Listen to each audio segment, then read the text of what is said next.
7 अगस्त 2025 ये वो दिन है जब सारे मीडिया चैनल और रिपोर्टर को बुलाया जाता है और राहुल गांधी एक प्रेस कॉन्फ्रेंस हेल्ड करते हैं।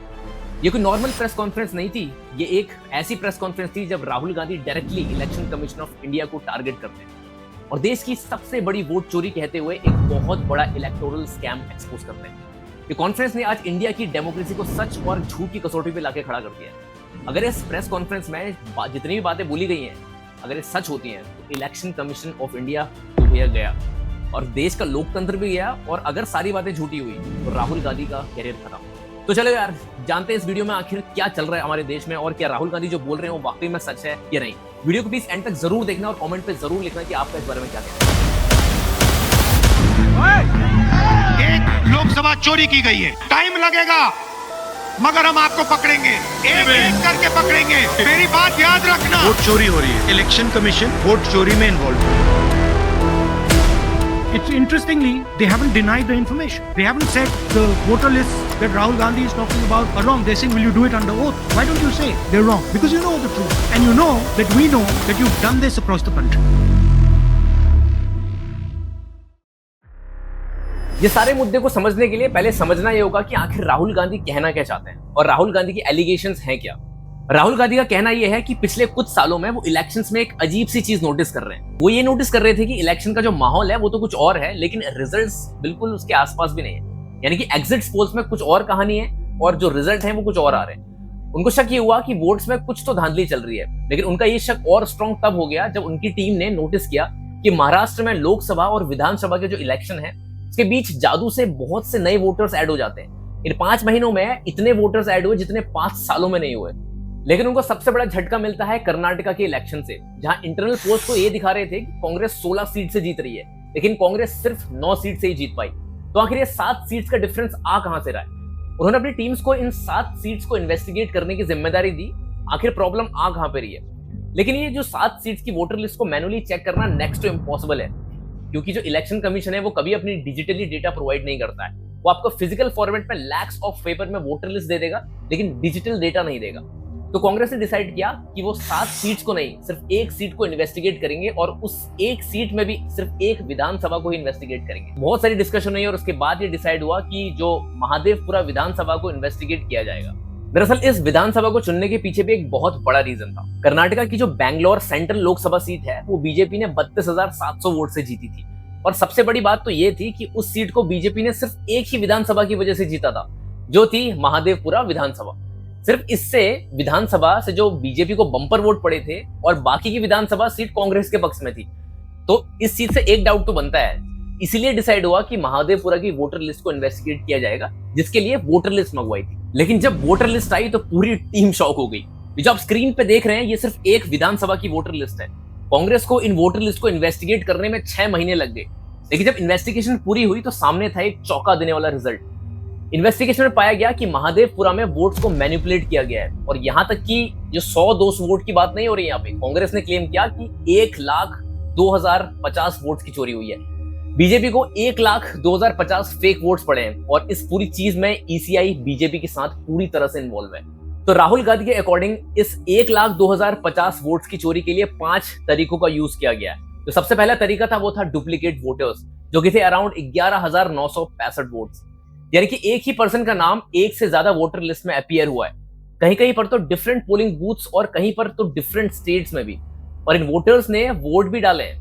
There are 11,965 voters of this type. This is a gentleman called Gurkirat Singh Dang. Gurkirat Singh Dang appears once, twice, 3 times, 4 times in 4 different polling booths in the constituency. और जो fake वोटों का दूसरा सबसे बड़ा तरीका था वो था इम्पॉसिबल एड्रेसेस, जो कि थे अराउंड 40,000 वोट्स के।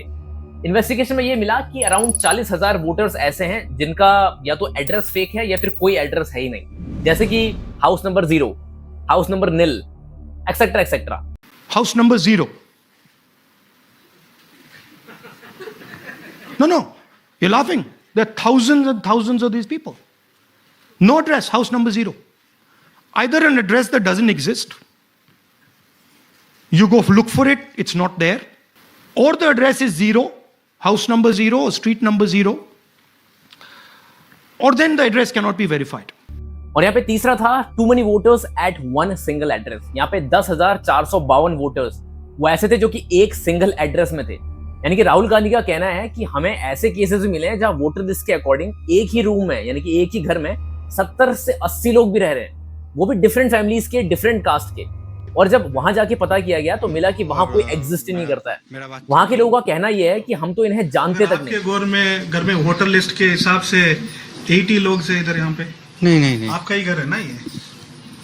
आपका वोटर लिस्ट में नाम है यहाँ पे? बेंगलुरु में नहीं आपका नाम भी नहीं है? इसमें कोई आपका रिलेटिव है, कोई है क्या? देखो, नहीं सर, कोई नहीं है। आप यहाँ पे भाड़े में रहते हो? हाँ रेंट। किसका घर है ये? उस सर का नाम जयराम रेड्डी। और यहाँ पे चौथा तरीका था बैड और missing photos on the voter IDs. Around 4,132 vote ऐसे थे, यानी कि इस वोटर लिस्ट में अराउंड 4,132 वोटर्स ऐसे थे जिनकी फोटोज है ही नहीं, और अगर फोटो थी भी तो इतनी छोटी और ब्लरी थी कि ह्यूमन आई के लिए नेक्स्ट टू इम्पॉसिबल हो कि ये देख के बता पाएंगे कि आखिर ये व्यक्ति है। Show the photos. These are the photos. Either no photo or a photo that is so small that you can't see them.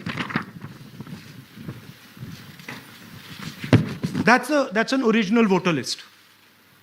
That's a copy of a voter list. You can see no photos. और यहाँ पे पांचवा allegation था misuse of form 6 for new voters. इसके vote थे around 33,692। Allegations को समझने से पहले ये समझाएंगे कि ये फॉर्म 6 आखिर होता क्या है। एक्चुअली फॉर्म 6 का यूज तब किया जाता है जब कोई एज अ न्यू वोटर अपने आप को एनरोल करवाना चाहता है। इट मींस अपना नाम वोटर लिस्ट में डलवाना चाहते हो। इस फॉर्म का यूज ज्यादातर 18 से 20 साल के लोगों द्वारा किया जाता है, बिकॉज वही न्यू वोटर्स होते हैं। बट राहुल गांधी के अकॉर्डिंग इस फॉर्म 6 का मिसयूज किया गया।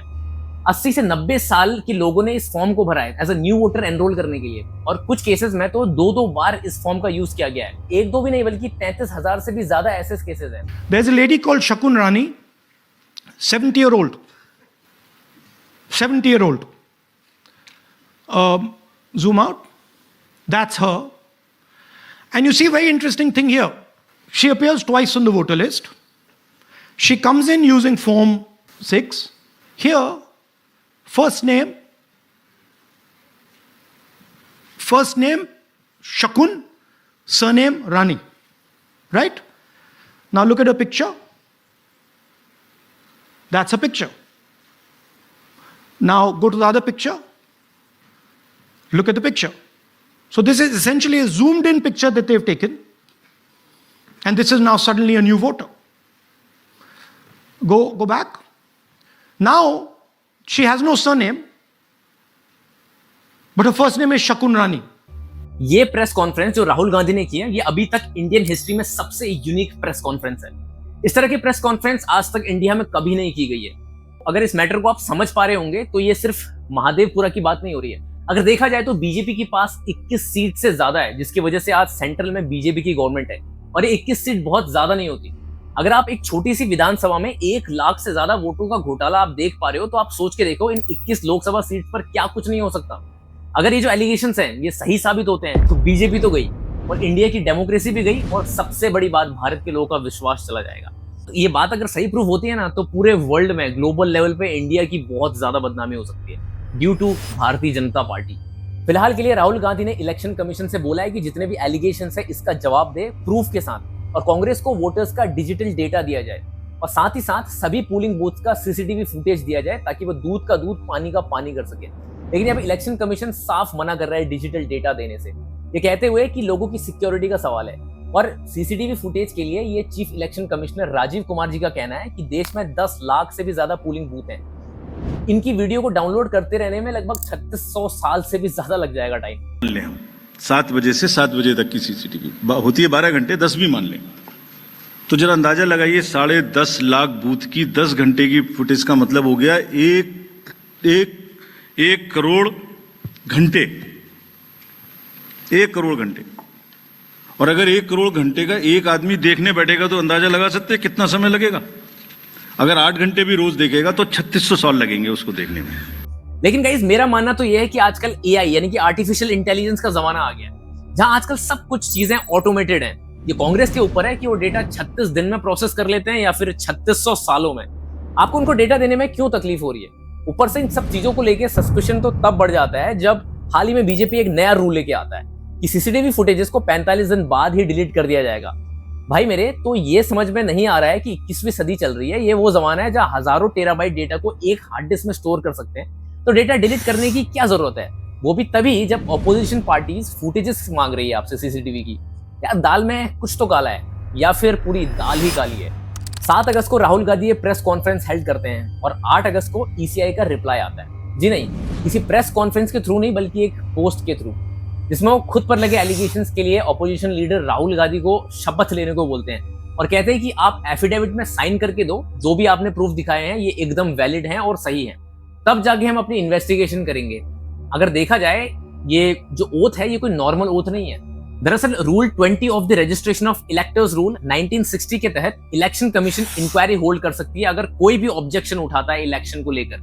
लेकिन ये इलेक्शन कमीशन को एक राइट भी देती है, जो भी ऑब्जेक्शन उठा रहा है उससे एक साइंड ओथ लेके उसकी सारी ऑब्जेक्शन बिल्कुल सही है, और अगर उसे गलत पाया गया तो section 191 and 193 of the Indian Penal Code के तहत उसे जेल भी हो सकती है। अब यहाँ पे समझने वाली बात तो ये है कि ईसीआई चाहे तो बिना ओथ के भी इंक्वायरी कर सकती है, बिकॉज इट्स नॉट कंपल्सरी, और अगर चाहे तो केस को पॉलिटिकल प्रोपेगेंडा बोलकर क्लोज भी कर सकती है अगर उससे ओथ नहीं मिलती है। This means it's totally up to it. लेकिन यहाँ पे आपको क्या लगता है कि आखिर यहाँ पे ईसीआई क्या करेगी? क्योंकि यहाँ पे रिस्क तो दोनों को है, फिर चाहे राहुल गांधी हो, फिर चाहे ईसीआई हो, फिर चाहे बीजेपी हो, यहाँ पे तीनों लोग बहुत ज्यादा खतरे में भी चल रहे हैं। और सब चीज को लेकर मेरा मानना यह है कि चोरी तो चोरी होती है, फिर चाहे वो 1 वोट की हो या फिर 1 लाख वोटों की। अगर 1 वोट की भी चोरी होती है तो वो डेमोक्रेसी पर बहुत बड़ा सवाल उठाती है। ये एलिगेशंस किसी कॉमन मैन ने नहीं लगाए हैं, बल्कि देश की सबसे बड़ी ऑपोजिशन पार्टी के लीडर ने लगाए हैं, और हाल फिलहाल आज ये पूरे देश का सबसे बड़ा मुद्दा है। और इस चीज को लेकर ये कहकर टाल देना कि शपथ लो या ये सब करो, ये एक बहुत ही इररिस्पॉन्सिबल स्टेटमेंट मुझे लग रही है। तो यार सिंपल भाषा में आपको समझाऊं तो ईसीआई को एक इंक्वायरी होल्ड करनी चाहिए और एक फुल फ्लैज्ड रिपोर्ट बनाकर पब्लिक डोमेन में डालनी होगी। अगर जो ये एलिगेशंस गलत साबित हुए तो राहुल गांधी का कैरियर तो दांव पे लग ही रहा है, और ईसीआई भी अपनी क्रेडिबिलिटी साबित कर सकती है। अगर जो एलिगेशंस है ये सही साबित होते हैं तो ईसीआई के ऑफिशियल्स को भी यहाँ पे रिजाइन करना होगा, साथ ही साथ ऑपोजिशन पार्टी को ये केस कोर्ट में भी डालना होगा। लेकिन वी ऑल नो कि ये जो केस है कितना लंबा चलता है, और दूसरी तरफ से राहुल गांधी अपने प्रूफ्स को लेकर इतने श्योर हैं तो उन्हें शपथ लेने में कोई दिक्कत नहीं होनी चाहिए। खैर, इस चीज को लेकर आपका क्या कहना है? कौन सही है कौन गलत है, कमेंट सेक्शन में जरूर लिख के बताना। हम आपका ओपिनियन सुनना बहुत ज्यादा पसंद करेंगे। अगर वीडियो अच्छा और इन्फॉर्मेटिव लगा हो तो वीडियो को लाइक जरूर करना और चैनल को सब्सक्राइब करना मत भूलना। मिलेंगे एक नई बेहतरीन वीडियो के साथ, तब तक के लिए good bye, take care. Video में कमेंट जरूर करना क्योंकि हम हर एक कमेंट का रिप्लाई जरूर करते हैं।